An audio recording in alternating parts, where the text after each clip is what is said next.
ले भन्नुभएको थियो कि कहिले आउँछ गणकको रिजल्ट भनेर सर्टलिस्टको हिजो बेलुका एकचोटि अपलोड गरेको थियो वेबसाइटमा, तर केही इरर भएका कारणले त्यो चाहिँ फेरि हटाइएको थियो। धेरै मान्छेहरू यो फेक हो भन्दै थिए, तर त्यो केही टेक्निकल प्रब्लमका कारणले चाहिँ हटाइएको थियो र आज सम्भवतः आज बेलुकासम्म आउँछ भन्ने कुरा छ र सबै हेर्नु होला र कसरी हेर्ने भन्ने कुरा यहाँ देखाउँछौँ र हेर्नु होला। सबभन्दा पहिला nso.nepal.gov.np यहाँ हामीले जसरी सर्च गरेका छौँ त्यसरी सर्च गर्नु होला, कुनै क्रोममा, कुनै फेरि त्यसपछि तपाईहरु यहाँ 3 डट भएको ठाउँमा जानु होला। 3 लाइन भएको ठाउँमा गइसकेपछि यहाँ सूचना केन्द्र भन्नेमा गए पनि हुन्छ र सूचनाहरू भन्नेमा गए पनि हुन्छ। यसरी गर्नु होला।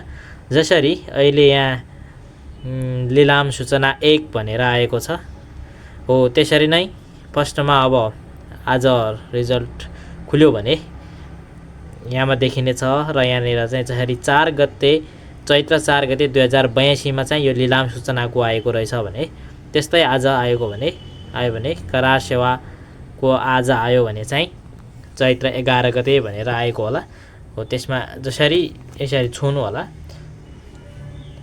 यसरी फेरि त्यहाँ खुल्नेछ हो। र साथीहरु सम्भवतः आज बेलुकासम्म आउने भन्ने कुरा सुनिएको छ र सम्भवतः आउन सक्छ होला। यसरी सूचनाहरूमा नगएर सूचना केन्द्र भन्नेमा गए पनि कुरा एउटै हो। यहाँ पनि के आउँछ, सूचनाहरू भन्ने आउँछ। यसमा चाहिँ यसरी खोल्यो भने एउटै ठाउँमा पुगिन्छ। अहिलेसम्म आएको छैन, नत्र यहाँ देखिनु पर्ने हो। केही मिस्टेक भएको कारणले चाहिँ त्यहाँ सच्याइएको होला। यो चैत्र 11 गते हिजो 10 गते आएको थियो र आज 11 गते सच्याएर चाहिँ हाल्ने भन्ने कुरा थियो र तपाईहरु यसरी हेर्नु होला।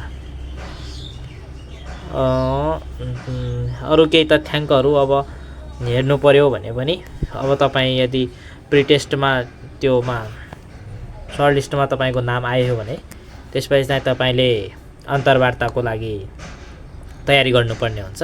त्यसको लागि अब केही डेटाहरू चाहिन्छ जनसङ्ख्या सम्बन्धी भनेपछि तपाईले यहाँबाट डेटाहरू हेरेर जान सक्नुहुन्छ। जसरी यहाँ सूचना केन्द्रहरूमा त हाम्रो प्रकाशन भएका कुराहरू छन्। यहाँबाट पनि तपाईले यहाँबाट डाटाहरू लिन सक्नुहुन्छ र कार्य सम्पर्क यहाँबाट जे पनि सबै तथ्याङ्कहरू योसँग सम्बन्धित तपाईहरु यहाँबाट लग्न सक्नुहुन्छ।